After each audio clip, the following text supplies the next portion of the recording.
Good morning on Tuesday, November 14th. It's time for episode 316 of the 359 podcast. My name is BVG, and your hosts today are Alfred and Roger Cheng. Yo, yo, yo. Alf316 says he just pod your cast.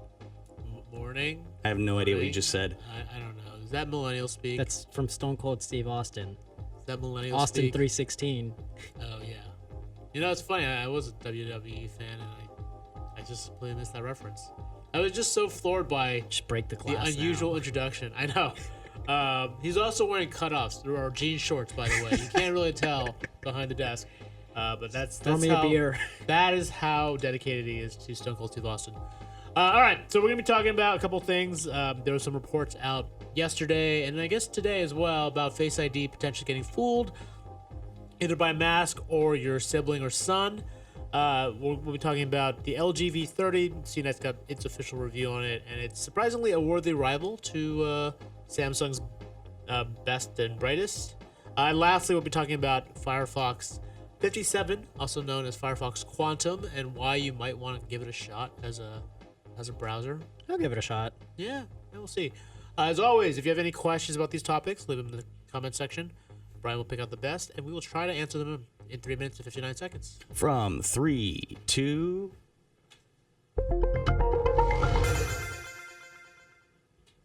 Welcome to the 359. I'm Roger Cheng. I'm Alfred Ing. Someone may have already cracked Apple's vaunted Face ID system.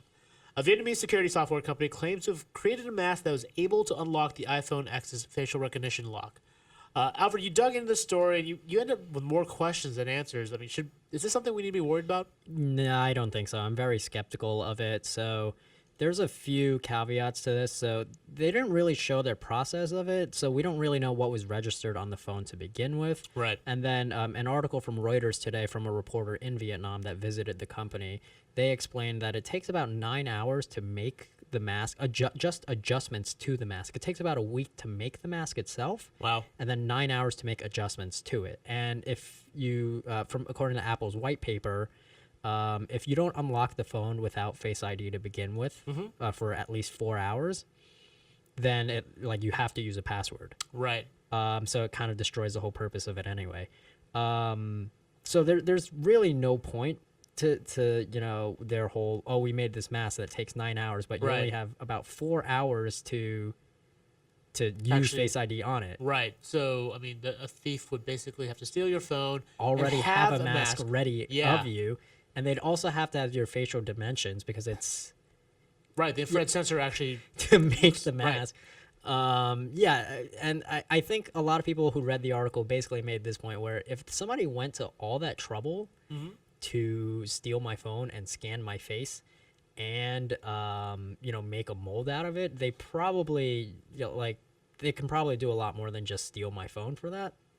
Yeah. No, definitely. It seems weird. And then today there was a YouTube video going around of a mother showing off her iPhone X and showing off how her son is able to unlock the phone. Yeah, it was her 10-year-old kid, and if you watch the video, they actually look similarly. And Apple has made this point before. In their white paper about Face ID, they've talked about how for family members, specifically twins, Right. or even children under 13, because their facial features haven't fully developed, Yep.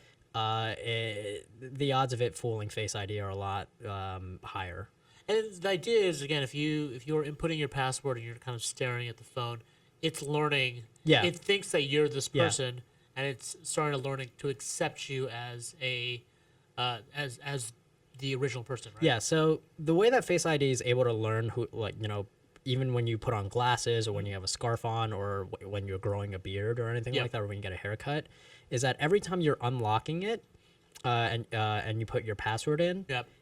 that new scan, it learns based off of that new scan. So some of the argument can be made where it's basically, okay, well, maybe when you're unlocking it with your password and the kid's on it, then it's able to learn based off of that and assume that kid is the new person or something. It's basically if it meets a certain threshold, but it doesn't meet it completely. Got it. So they have to still look somewhat similar to train based off Gotcha. of that. So my wife and I can be fooled by that. I don't know if your wife looks like you or not. You see my wife, don't you? I don't. All right. We don't look that same. Okay. All right. Next up, LG isn't a company that's gotten a lot of buzz on the phone front lately, but CNET has its official review of the LG V30, and editor Sean Hollister calls it a worthy rival to Samsung's Galaxy S8 Plus, as well as Google's Pixel 2 XL. This is a jumbo phone like the iPhone 10, like the Galaxy S8 and Note 8.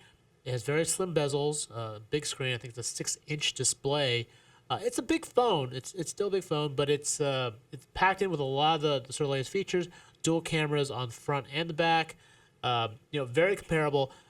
I think it's just a little sad. I don't think it's going to do that well, just because a lot of people kind of have their minds on getting a Samsung phone or a Google phone or an iPhone. Yeah, LG does not have the brand recognition that its competitors do, but I will say it is definitely a solid looking phone. Yep, and camera wise, I think Sean does knock it a little bit for slow autofocus, especially during low light conditions. But otherwise, like the camera takes some really sharp photos.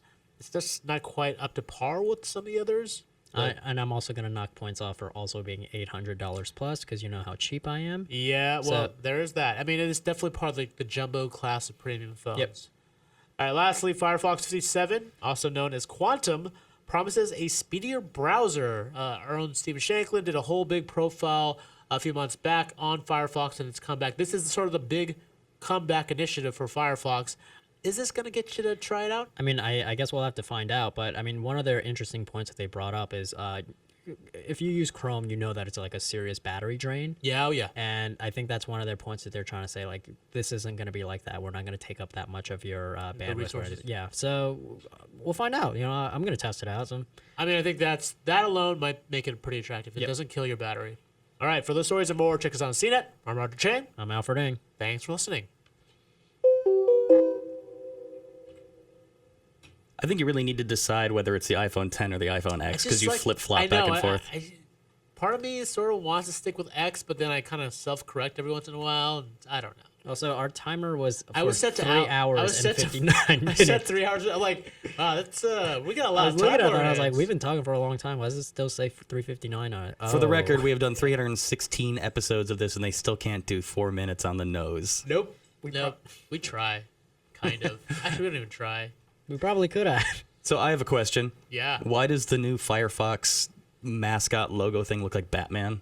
I think that was just art for that specific story. No. It was art that they supplied.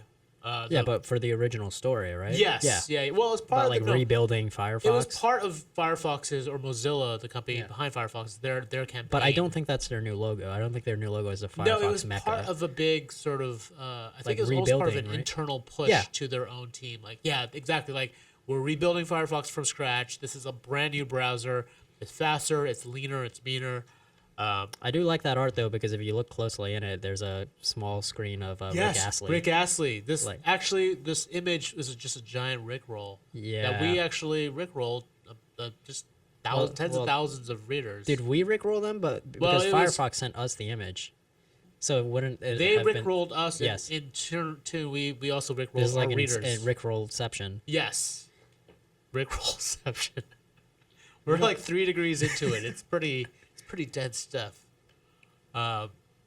So, any questions or still? Sure, we've got a conspiracy theory from Scott. He says, Face ID hacked? This is clearly a publicity stunt, as the company are holding a press conference soon and looking to get into that mobile market. That's a good point. Yeah, they're having their press conference later today at 9 p.m. 9 p.m. our time, 9 a.m. Vietnam time. Yep. And BKV, by the way, is a software company, but it also has built phones. There's like it built the a B phone, phone, right? Right, and it's trying to get in the phone business. So, this could definitely be a big publicity stunt. I think there's a reason why they're so when they first announced it, I looked into their research of it. Yeah. Usually when there's a big, data breach, or when they're not data breach, but when there's like a big vulnerability, like with the crack vulnerability or Blueborn or anything like that, there's this whole long technical research paper this about is how we it's did done, it. how it's Right, full. exactly. They did a small Q&A on their blog. Right. And there was no actual concrete evidence. There was no here's how we did it or anything like that. It was just one of the questions was oh, how did you make a mask to fool this when people at Wired, Wall Street Journal, CNET weren't able to do something like this. Right. Even Apple with their Hollywood mask makers.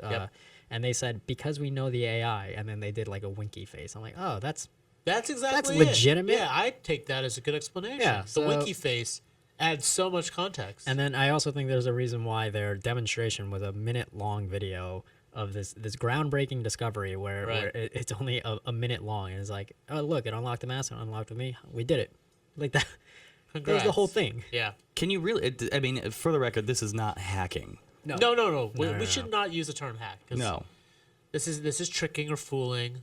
Yeah, And it's a really exorbitant method of tricking or fooling at if that. it works, we don't This even is some know. Mission Impossible crap. We don't know for sure if it works, and if it does, it's super impractical because, like, The the level- odds the- of someone knowing like your dimensions to create a mask, and like and your actual facial features to create a mask, have a then- makeup artist like basically paint it down so it looks like a human face. and then getting their hands on your phone, Right. and then also being able to do it within the time constraints that Face ID has. Yep. So like I was saying on the podcast, Face ID, unless you unlock it with Face ID every 4 hours, it goes back to using your password.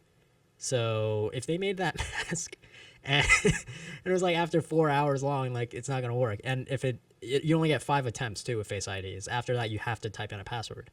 So if it fails like 5 times, you're also out of luck.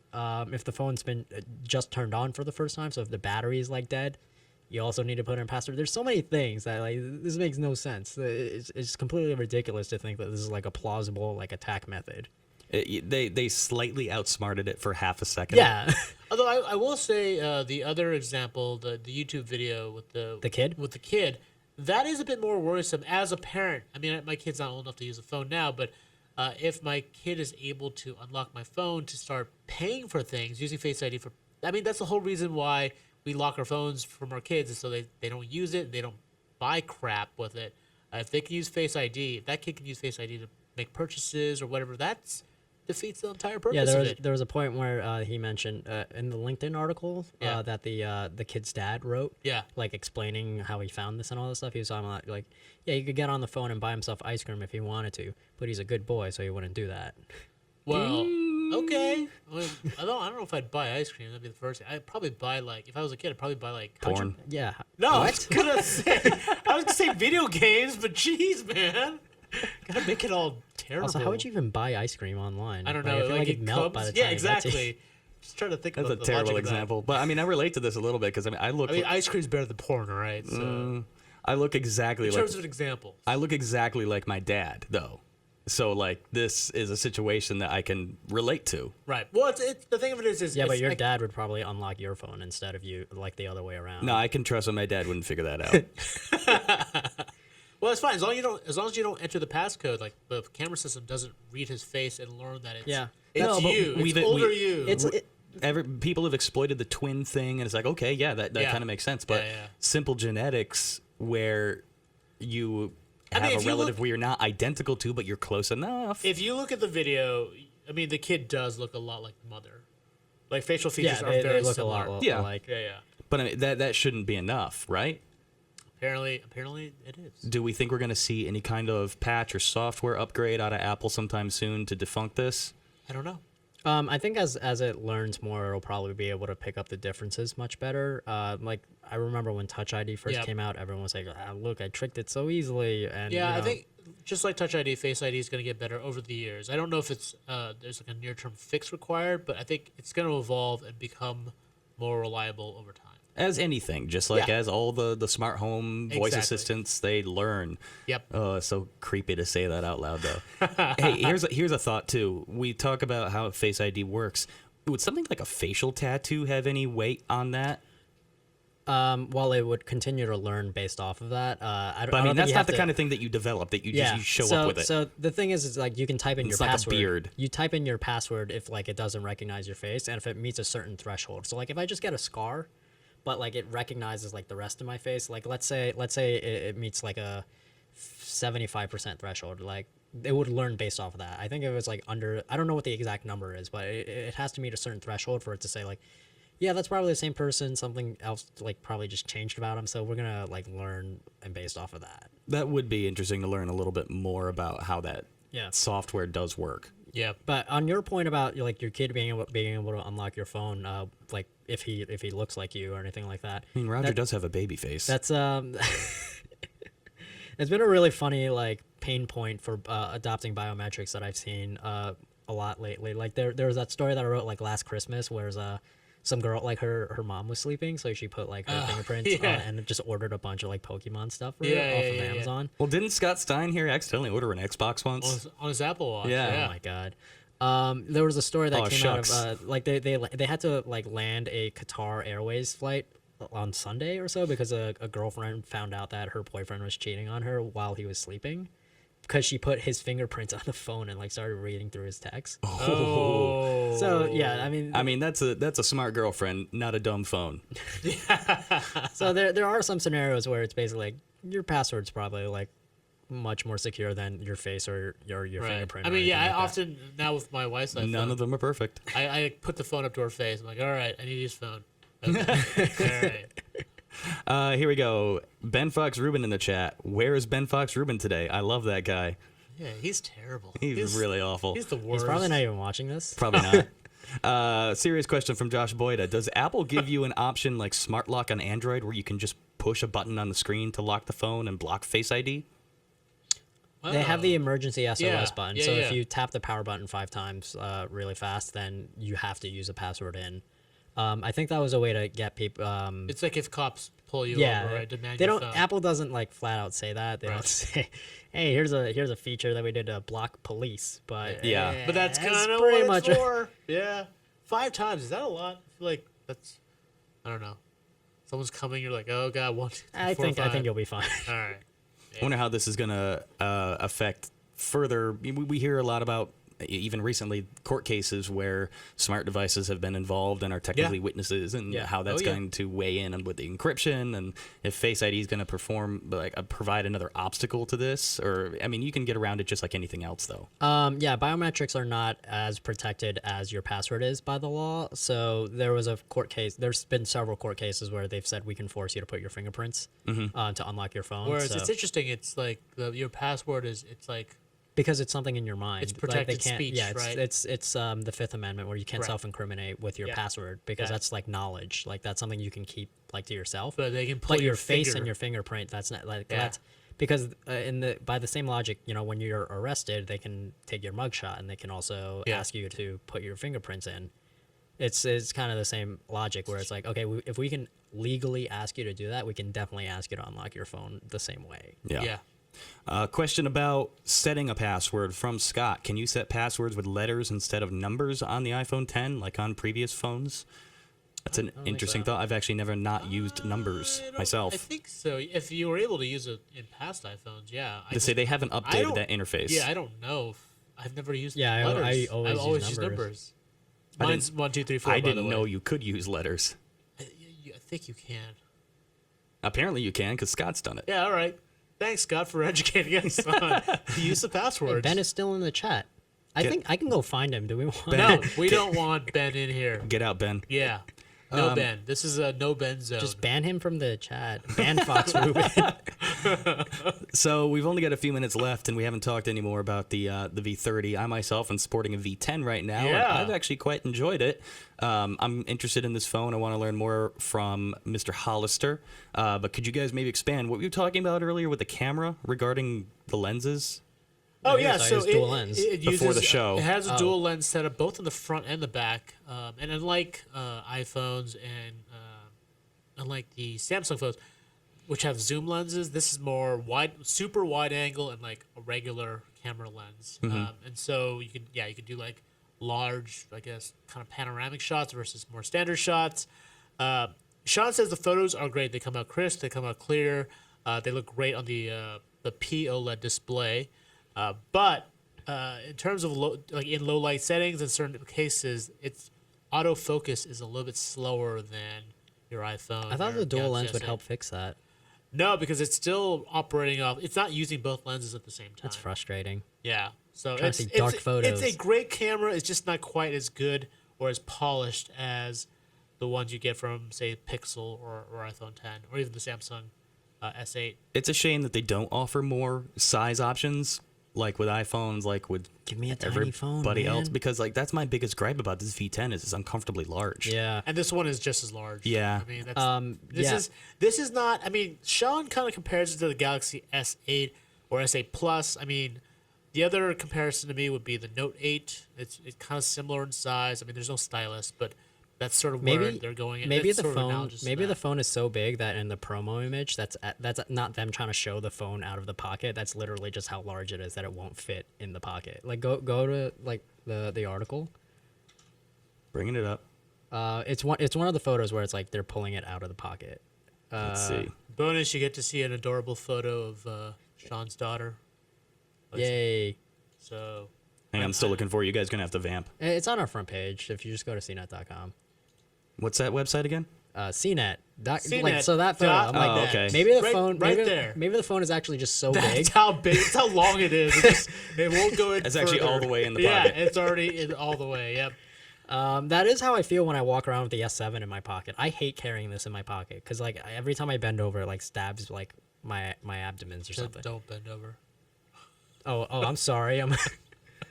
I like that's why I prefer the winter time because I actually have a coat that I can just put this in because otherwise like in Yeah. my jean pockets it's like it's not Just happening. wear a jacket all the time. Just put it in your vest pocket. No matter me and my what. No trench matter coat. how hot it is. I'm that kid that wears the trench coat everywhere. There you go. Bring back the fanny pack. Yo, my friend Ooh. actually has one. Don't. Of Yo, it's course. great. Your friend lives in Brooklyn, right? Yep. But yeah, no. Look, I think it's a good phone. It's a decent option. But I just think it is going to get kind of, lost in the shuffle with the S8, the Note 8, Pixel, iPhone, all those phones out there right now. I feel like that's been the core dilemma for LG for a while. One more question from Josh Boyd of the MVP today. Do you think Yeah. the V30 will have the same screen issues as the Pixel 2 XL? That is a very good question. We'll just have to find out. We'll Now, stay tuned. why would that be? Are they from the same screen manufacturer? I believe so. Yeah, the POLED display is the same type of display Got that it. is having the burn-in issues with the Pixel 2 XL. Oof. Yeah, All right. So, Time will tell. we'll see. I mean, if you pick up a V30, And let when's us know. when's the street date on the V30? I believe it's out already. Is it out already? Okay. I'm obviously not the tech reviewer here. I'm just a button Nor pusher. am I. I just read stories I and just relay them to I just you. judge people. Yeah, there's Mostly that too. just that. just judging all the time. All right, It's probably about time to wrap it up. that is about time to wrap it It is up. nice to see that we've got some competitive phones again, albeit they're all overpriced, but there's some decent phones on the market. know, We've it's- been underwhelmed for a while, and now we're like, oh, cameras are But getting it's cool. kind of it is a little sad that like, in order to get that competitiveness, they all have to be like $800, $900. It's kind of, yeah, it's tough. That's the reality now. Uh-huh. We got to take a mortgage out to buy a phone. So. I'm sure some people do. All right, All let's take us right. home. All right. If you liked anything you saw or heard here, check us out on CNET. Our podcast is also available on iTunes, TuneIn, Stitcher, SoundCloud, FeedBurner, and Google Play Music. See you all tomorrow. Thanks, everyone, See for ya. joining, Bye all. CNET.com. except Ben Fox Rubin. No BFRs.